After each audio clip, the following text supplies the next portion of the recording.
ketika Yohanes Pembaptis mewartakan pertobatan, orang banyak bertanya kepadanya, "Jika demikian, apa yang harus kami lakukan?" Jawab Yohanes kepada mereka, "Siapa saja yang mempunyai 2 helai baju, hendaklah ia membaginya dengan yang tidak punya. Dan siapa saja yang mempunyai makanan, hendaklah ia berbuat demikian juga." Pada waktu itu datang juga pemungut-pemungut cukai untuk dibaptis, dan mereka bertanya kepada Yohanes, "Guru, apakah yang harus kami perbuat?" Jawab Yohanes, "Jangan menagih lebih banyak daripada yang telah ditentukan bagimu." Prajurit-prajurit juga bertanya kepadanya, "Dan kami, apa yang harus kami lakukan?" Jawab Yohanes kepada mereka, "Jangan merampas dan jangan memeras, dan cukupkanlah dirimu dengan gajimu." Tetapi karena orang banyak sedang menanti dan berharap, semuanya bertanya dalam hati tentang Yohanes, kalau ia adalah Mesias. Karena itu Yohanes menjawab dan berkata kepada semua orang itu, "Aku membaptis kamu dengan air, tetapi Dia yang lebih berkuasa daripada aku akan datang, dan membuka tali kasutnya pun aku tidak layak. Ia akan membaptis kamu dengan Roh Kudus dan dengan api.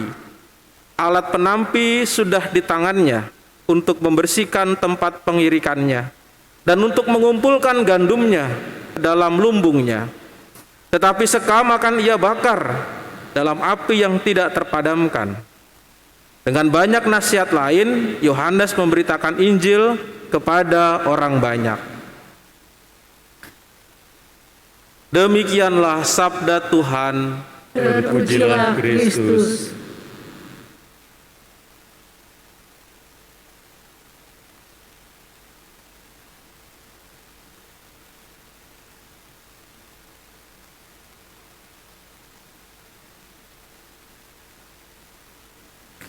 Silahkan duduk. Bapak, Ibu, saudara-saudari, oma, opa, selamat sore lagi. Sore ini kita masuki minggu yang ketiga dalam masa Advent ini. Dan tentu kalau simbolnya warna pink adalah kegembiraan dan sukacita, diharapkan juga menjadi kegembiraan buat kita dalam memasuki hari demi hari menuju pada Natal. Hari ini Injil yang kita baca, yang kita dengarkan itu adalah Injil yang dilanjutkan dari minggu yang lalu. Makanya sebenarnya saya mau meneruskan khotbah saya yang minggu lalu. Pada waktu itu, minggu lalu, kita diajak untuk melihat dan mendengarkan bagaimana Yohanes itu meminta yang namanya pertobatan. Pak, Bu, ya, pertobatan itu yang dimaksud dengan satu kata yang namanya metanoia dalam bahasa Yunani, itu bukan berarti hanya sekedar mengaku salah. Pertobatan itu dalam arti kata metanoia mencakup keseluruhan aspek. Ada 3. Yang 2 sudah dijelaskan pada waktu minggu yang lalu dalam Injil Yohanes ini, yaitu luruskan pikiran. Apa itu luruskan pikiran? Luruskan pikiran itu artinya adalah menyadari Yohanes itu simbol meluruskan pikiran. Dia datang ke padang gurun, menyepi, merenungkan arah yang benar. Jadi ketika tahu arahnya salah, ketika tahu arahnya itu berlawanan, maka dia harus meluruskan itu. Dan itu tidak lain tidak bukan harus direnungkan, makanya dia ke padang gurun. Ibaratnya tadi pernah saya kasih contoh, kalau ada orang mau pergi ke yang paling gampang di sini apa ya? Oh iya, itu ya, mall yang paling dikunjungi oleh orang-orang sini apa ya? Oh, Mall Bekasi lah ya. Mall Bekasi apa ya di sini? Banyak ya. Oh, SMB lah, Sumarekon lah. Kalau mau pergi ke Sumarekon, Bekasi, sudah tahu arah jalannya ya. Lalu kemudian tiba-tiba, ya entah kenapa, lalu Bapak Ibu kok belok ya dari arah yang sudah ditentukan itu ke jembatan dan malah menuju bukannya SMB tetapi mall yang sebelah. Mall yang sebelahnya apa? Sumarekon Bekasi, di sana mall sebelahnya apa? Hah? Giant. Oh, MM. Oh, apal, suka nge-mall berarti ya. MM. Sudah tahu arahnya salah, sudah tahu arahnya itu tidak tidak benar. Nah, pada saat itu, saudara-saudari, kalau saudara-saudari sadar di tengah jalan, nah, saudara-saudari harus meluruskan pikiran itu, kesadaran itu. Saya tahu arahnya salah. Nah, berarti kan diam dulu kan, diam dulu di situ di tengah jalan. Kalau naik motor ya berhenti dulu. Nih kenapa arahnya bisa bisa salah? Meluruskan pikiran dulu di situ. Ini apa yang salah ya? Tadinya mau belok ke kiri, kenapa jadi ke kanan? Nah, baru kemudian setelah meluruskan pikiran, meluruskan hati, ini saya sudah di tengah jalan, ya ke sana mundur macet, mau bablas ke MM nggak macet. Mau yang mana nih? Niatnya sih pengen ke SMB, tapi malah ke MM. Nah, lalu kemudian kalau saudara-saudari lanjut ke MM, berarti bengkok ya, tidak lurus, tidak sesuai dengan arahan yang pertama. Bengkok ya. Jadi meluruskan niat yang kedua, setelah sadar, meluruskan pikiran, meluruskan niat dalam hati ini, luruskan niatnya. Apakah benar-benar mau ke SMB, putar balik atau melurus aja ke MM tadi. Nah, itu artinya meluruskan yang namanya niat. Nah, saudara-saudari, dua hal tadi ini sudah dijelaskan kemarin oleh Yohanes.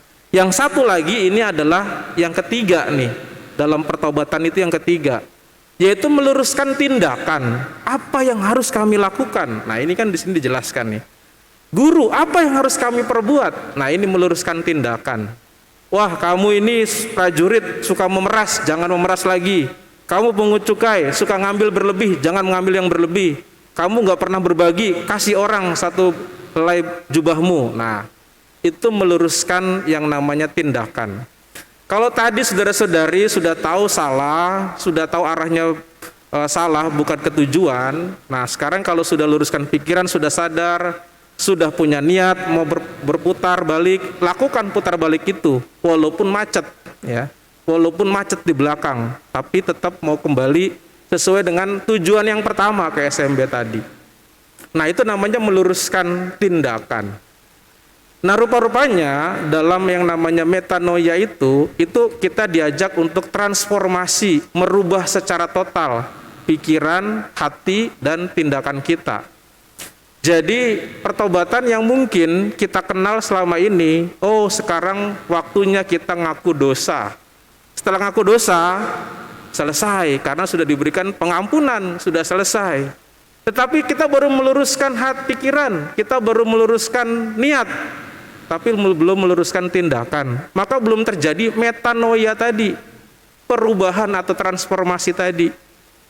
Nah, saudara-saudari terkasih, ya, oma opa, artinya dua hal yang sudah kita lakukan dalam pengakuan dosa, perlu satu hal lagi yang namanya adalah meluruskan tindakan. Jadi ada 3L, lurus pikiran, lurus hati, lurus tindakan. Sederhana saja. Kalau kita salah arah, niatnya mau kembali atau tidak, dan kalau sudah niat mau kembali, lakukan walaupun macet.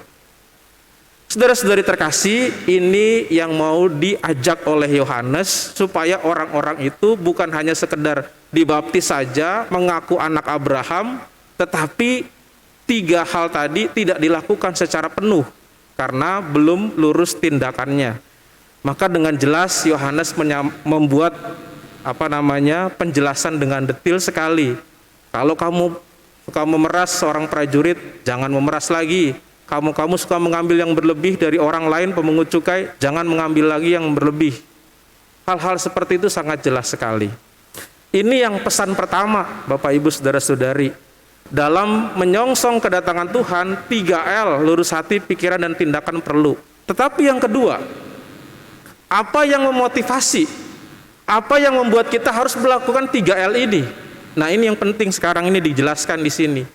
Minggu ini dengan warna pink ya. gambar atau lambang sukacita dan kegembiraan. Bacaan pertama menggambarkan sukacita bangsa Israel yang tadinya dihancurkan sekarang ditolong oleh Allah. Yang kedua, bacaan kedua juga sama, orang diajak untuk bersukacita dan bergembira karena Allah sudah ada, sudah dekat, sudah ada di sekitarmu. Bergembiralah. Hari ini pesan gembira dan sukacita menjadi pesan yang sangat kuat sekali untuk melakukan transformasi. Orang itu untuk merubah dirinya ada dua, saudara-saudari, Bapak Ibu sekalian. Yang satu karena takut, yang kedua adalah bergembira dan sukacita. Contoh, Bapak Ibu datang ke sini pakai masker karena takut petugas apa karena kesadaran? Kesadaran ya. Bukan karena takut petugas. Bapak Ibu datang ke sini naik motor pakai helm karena takut polisi apa karena kesadaran? Oh ya, karena kesadaran juga ya. Sudah luar biasa. Umat Albertus ternyata luar biasa semua ya. Tapi kalau karena takut, karena Pak Polisi, waduh. Karena takut, karena ada petugas pakai masker, waduh, itu malah repot dirinya sendiri. Kenapa? Karena dalam hal ini Yohanes mengingatkan juga dalam Injil kali ini bahwa Tuhan itu sudah dekat. Tuhan itu sudah ada di sekitar kita. Ayo, mari berubah, transformasi. Tetapi ada yang masih bandel. Nah, orang-orang yang bandel ini Yohanes mengatakan, "Hai kamu keturunan ular beludak, bla bla bla bla." Wah. Ingat bahwa waktunya sudah ditampi, akan dibakar. Waduh, itu ketakutan. Takut kita. Membuat orang jadi takut. Tapi Yohanes ini melakukan ini karena terpaksa dengan orang-orang yang tidak mau berubah. Tetapi awalnya Yohanes mengajak orang datang kepadanya dengan sukacita. Luruskanlah, ratakan yang belok-belok. Karena Tuhan sudah datang, mari bergembira dan bersukacita. Tapi ada di jauh sana orang-orang yang tidak mau berubah juga. Disampaikan, ditakuti. Karena begini-begini, awas kamu keturunan ular beludak. Jangan sampai nanti waktunya Tuhan datang, engkau nanti dibakar. Wah. Dan itu jelas dalam perumpamaan bagian akhir. Sekam akan dikumpulkan dan dibakar. Nah, orang harusnya memotivasi untuk merubah dalam transformasi dirinya 3L tadi, bukan karena ketakutan, tetapi karena sukacita. Sukacita apa, saudara-saudari? Sukacita karena Tuhan itu yang mau datang, mau hadir, membela kita. Memang kadang-kadang orang itu lari lebih kenceng ya, kalau misalnya dikejar sesuatu. Saya pernah ya lomba lari. Pernah ngelihat lomba lari. Seorang anak itu lomba lari, di sana dikasih hadiah di depannya. Lalu temannya itu sudah berjalan lari karena mau mengejar hadiah. Tetapi teman ini berjalan lebih lambat. Ketika dikejar sama seekor anjing, dia lari lebih cepat. Ya, kalah itu yang tadi pertama sudah sampai depan. Karena dikejar oleh anjing karena ketakutan. Memang motivasi ketakutan membuat orang menjadi terpicu, tetapi sadarlah bahwa itu bukanlah sesuatu yang diharapkan dari perubahan. Perubahan yang kita lakukan motivasinya karena sukacita dan kegembiraan. Karena apa? Karena Tuhan yang telah datang mau membela kita.